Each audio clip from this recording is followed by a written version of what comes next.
Hello, everyone. Welcome to the official ScaleupStream podcast. I'm your host, Hugh Seth. Joining us today is Nicholas Spindel, founder of WTF Wheres The Foodtruck, connecting customers to food trucks via real-time GPS, giving customers easy access to find vendors based on a map or by cuisine choice, which is awesome, by the way. It also offers events and deal notifications for everything food truck associated, breweries, concerts, craft events, etc. Nick, welcome. Thank you, Hugh. Thank you for having us here on ScaleupStream. Oh, it's such a pleasure to have you on, and I'm excited for us to dive in, actually.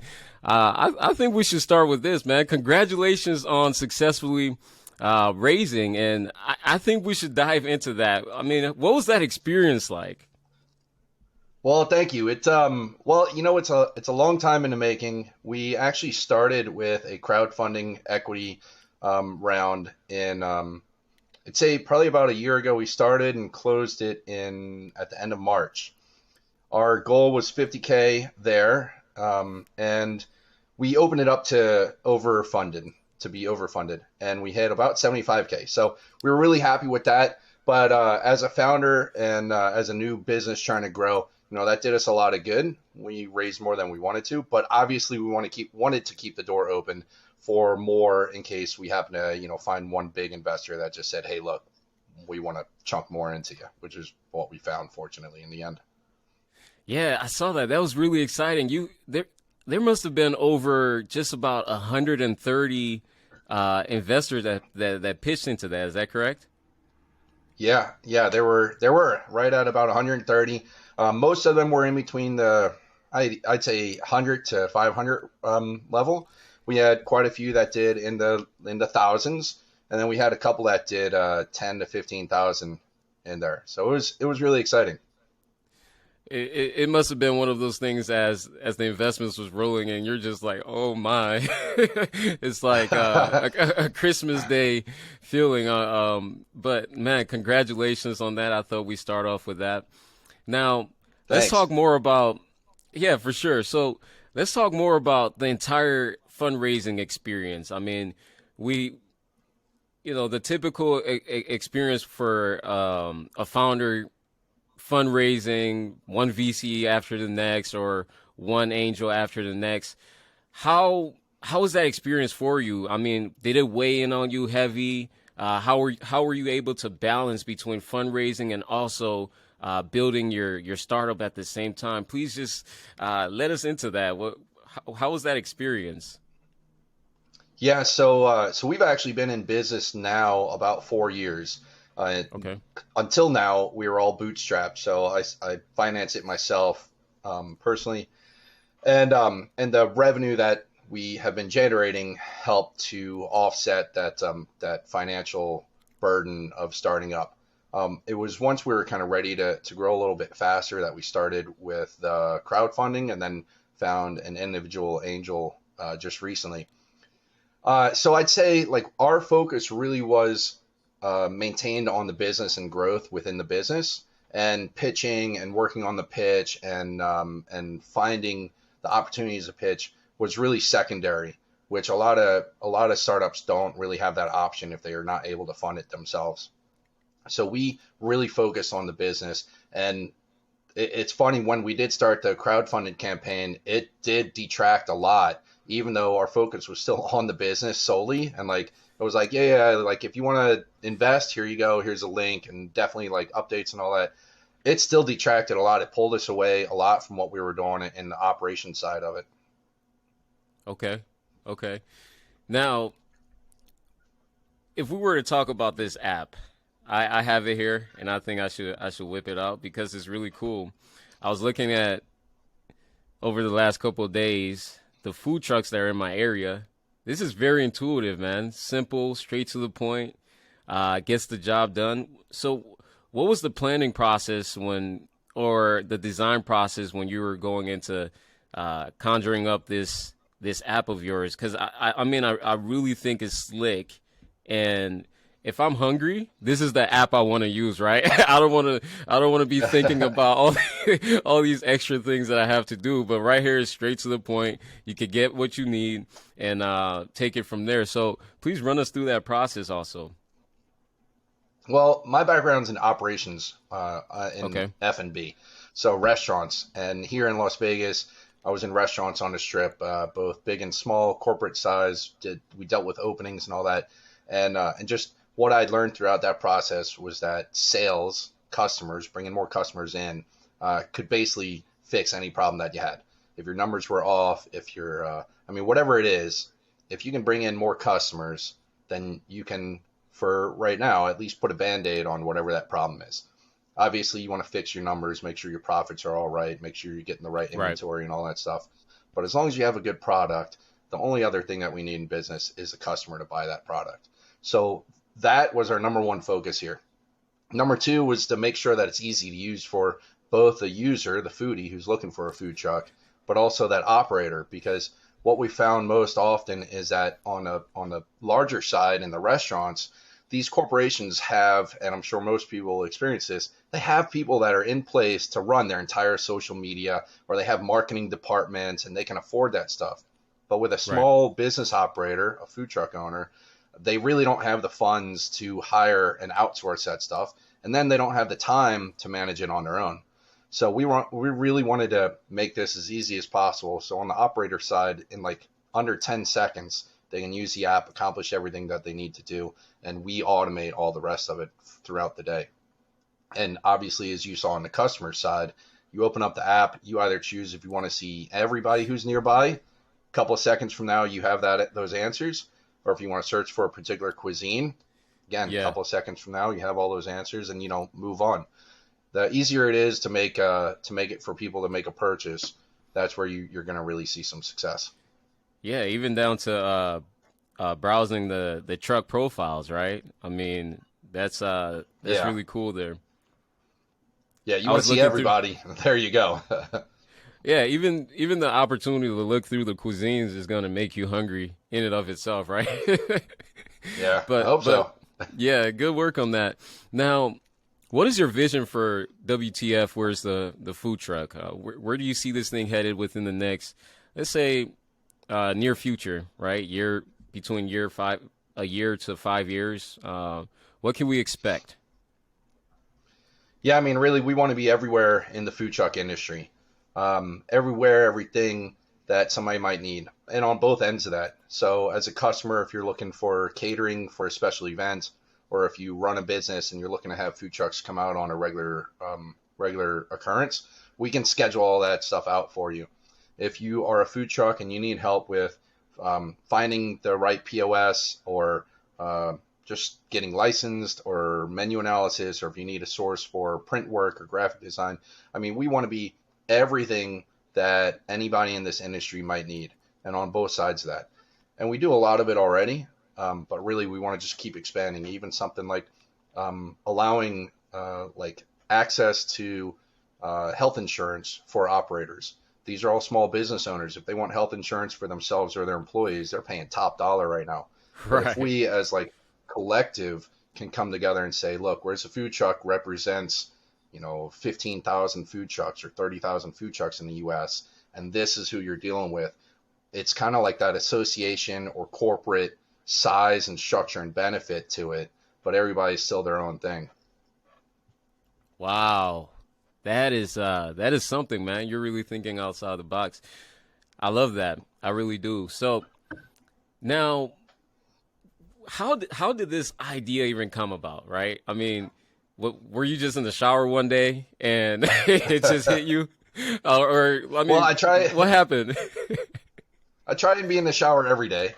And no, I was so when I was running the restaurant, Yeah. obviously at some point in time, everybody says I want to break out and do this on my own. Right. Don't want to work for somebody else. So, we considered, me and one of my best friends here, he is an executive chef. We considered, how do we start a restaurant on our own? And it's just a big commitment as far as investment goes to do a Right. restaurant. So a food truck was the way in. So we started researching that and planning that out, and driving around his old blue Ford Focus. We would drive all over town looking for food trucks, and trying to find them, finding out what's going on in the industry, doing just our market study and business planning. We realized that something like this was a needed tool, a good, easy way for Right. food trucks to share their location, promote to nearby customers, for people to be able to find those food trucks instead of just like by happenstance driving by. So I decided, like, instead of getting stuck in a food truck 12, 14 hours a day, dying in Las Vegas, 120-degree heat plus, all the heat of a kitchen, it Right. would be easier and better too for an entire industry if we could build something like this. Our reach goes much farther beyond. And instead of just serving, I was going to do Cajun Creole food. So instead of serving Right. some good old home like Cajun Creole to a number of customers every day, now we get to help 10, 15, 20,000 food truckers all serve their own food to their own customers across the US. Okay. So, as you mentioned earlier, you've been in business for about 4 years now, right? And that definitely means that you've had to survive this previous pandemic, or I guess still currently going on. But what was that experience like, and how were you able to pivot through or navigate through what it is that was going on and the various challenges? Please share some of those experiences with us. Yeah, absolutely. I mean, this was tough for everybody, right? I saw that this was an extreme opportunity for the food truck industry. The food trucks were already built for curbside, right? We're already able to Right. travel wherever we need to. Everybody's Right. already abiding by restaurant health code standards anyway. So it's kind of like the perfect mix of everything. As long as you can wear a mask, you already have everything else in place as a food truck operator. And what a Right. lot of markets saw was that, like, HOAs and neighborhoods would start having food trucks there on site, scheduling those food trucks, allowing for mobile ordering, which is what we do, and contactless payment, so that you're not handing a credit card or cash to somebody else and then getting it back. Right. Just removing all those touch points was extremely important for us. And at the start of the pandemic, we actually didn't have mobile ordering in place. We had it on our roadmap, but it was a big lift, both in effort and in financial input. And as soon as the pandemic hit, we just thought, look, this is stop everything else that we're doing right now. This is going to be necessary because food trucks are going to do, as we saw, like, they're going to do great throughout this experience if they have the certain tools that they need, that other locations do have. If you look at the other industries that survived and thrived throughout this, they already had tools like that in place. So we focused pretty hard on this. And fortunately, we were able to help a lot of small business operators, the food truck owners, be more successful throughout this process. We've developed a scheduling software to also help throughout this process. So, like, for HOAs, Right. and for breweries, and for those business people that want to have food trucks on site, to make it a lot easier to get access to those food trucks for that. So we saw a lot of opportunity despite the bad that came with it. Wow. Okay. I love that. That just makes up for the adventurous story, right? I mean, taking on the Yeah. role for taking on the role about being a founder. It's I don't know why it's been glamorized so much, but man, it's such a kick in the rear end, right? I mean, and you have to constantly be on your toes with just the economy and everything that's going on. So it's just always interesting to see how founders have been able to navigate through the various challenges that life throws. That's just beyond us, right? Yeah.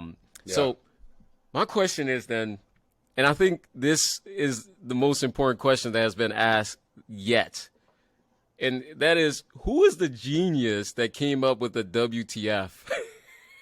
I Right? wish I could take credit for that.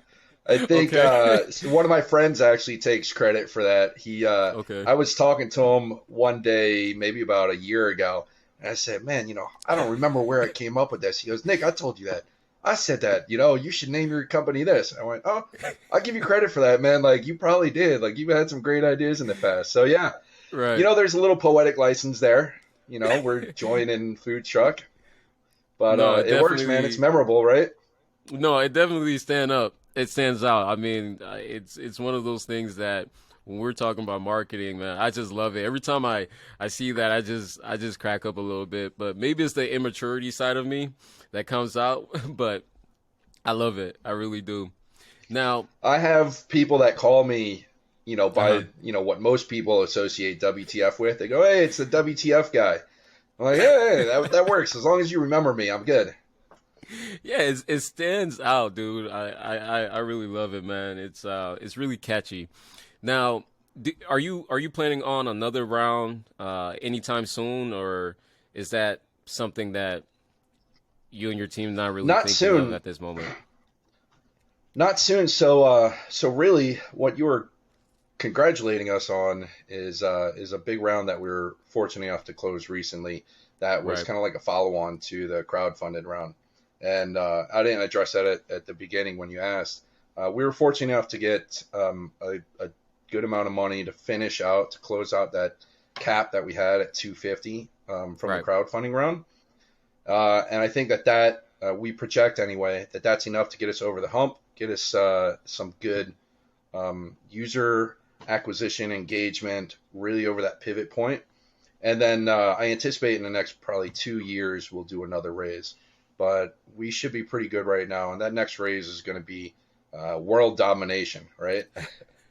I love it.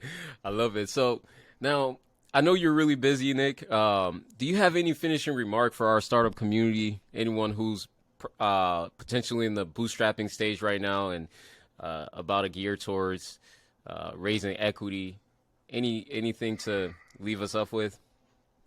Yeah, I mean, I'd say just keep going at it. You might think that you're alone out there. You might feel that it's difficult and that, the roller coaster ride that maybe you experience daily, weekly, or monthly, it's real for everybody. And it's definitely a struggle. Don't give up. Keep going at it. At the same time, take some inner introspection.